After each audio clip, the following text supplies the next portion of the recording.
So for patients that have metastases to the liver and you're thinking about treating metastases in the liver, it would be great to go through how you determine the best way to go at those metastases, whether it's surgery or it's radiofrequency ablation or chemo or radioembolization, and then also in particular, does the number and size of those tumors impact those decisions?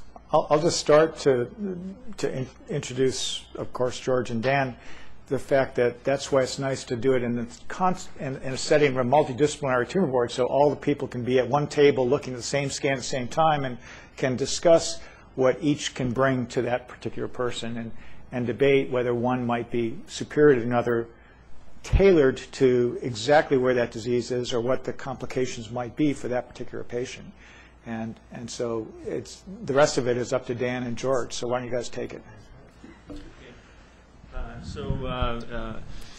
Obviously, for metastasis to the liver from neuroendocrine tumors, surgery is the gold standard.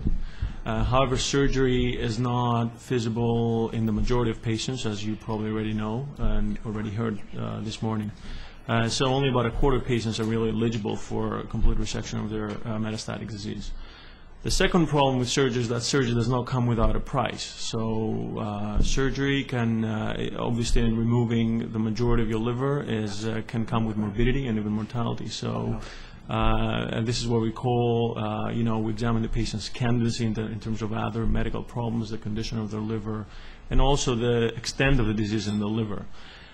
So this is certainly a multidisciplinary discussion that we have at our tumor board every week for several patients with this disease. And sometimes we will work together to make a patient a candidate for an operation. So sometimes I will ask Dan to embolize a patient's liver before I go in and resect to shrink the tumor so I can make their tumor smaller, so I have to resect a less amount of the liver. Or I can ask George and Pam to give a systemic therapy to stabilize the disease, control the symptoms, or even shrink the disease so we can go ahead with the resection. There are several tricks we have to extend the criteria for resectability. We don't have a defined number of lesions. These tricks sort of come of management of patients with colorectal cancer that are probably more common, but we share a lot of the principles we have for metastatic colorectal cancer of the liver and apply them to patients with neuroendocrine tumors. Sometimes we do, so number of lesions does not matter. What we need is about 2 of the 8 segments of the liver to remain, but we need these 2 segments to have adequate inflow, adequate outflow, adequate biliary drainage, and also we want them to be in good condition so that the liver can regrow and regenerate after our resection. Sometimes we do preoperative embolization of the hepatic artery. As I mentioned, sometimes we do a preoperative portal vein embolization to the liver that we need to resect so that we shrink this part of the tumor that we will resect, so the other part of the tumor will already have grown by the time we go into resect this half of the liver. And again, this is another example of how we work together in managing this patients. So Dan, tell us what patients you'd like to steal from George for your treatment. Hopefully none. We only share, we don't steal. I think, as I had mentioned during the presentation, the things that I can offer, we never sell them as curative. And so if there's any chance that George can cut out everything and cure the patient, of course we will try to collaborate to get that patient to surgical candidacy or transplant candidacy. But there are a number of things to consider. Even if there's only one spot visible in the liver, if you took out that whole liver and looked at it under a microscope, there might be other spots. And a lot of the treatments, the more aggressive they are, like surgery, the more that they can actually stimulate the growth of what's left behind. Because the healing process also releases a lot of growth factors and that sort of thing. And so even though surgery is really the only chance for cure, there's some higher stakes involved as well.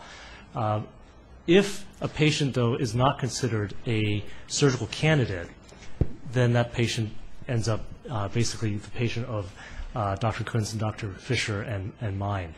And the times that we would consider liver-directed therapy is when the overwhelming involvement of the whole body is centered in the liver.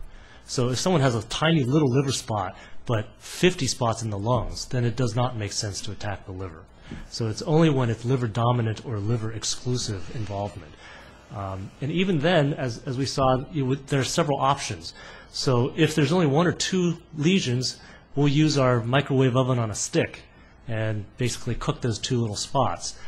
But that's a very unusual circumstance. Usually by the time that we find liver metastases, there are at least dozens, if not hundreds, that are visible. And in that case, we sort of have to carpet bomb the entire liver. And the choice between chemo and radio, again, I cannot honestly tell you which one is better.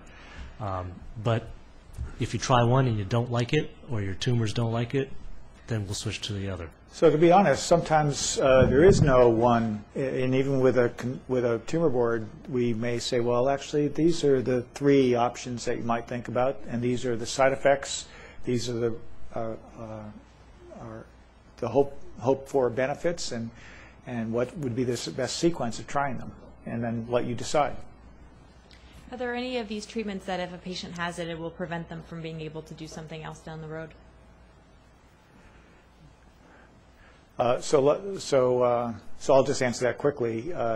Yes, and it depends on how many side effects a particular treatment is. So you wouldn't want to get a big blast of radiation and then think that, well, maybe I can do a big liver surgery. If you're dealing with an irradiated liver, you worry, well, will that liver, go ahead and grow like it normally would? So there may be some limitations as to how we might sequence our tools.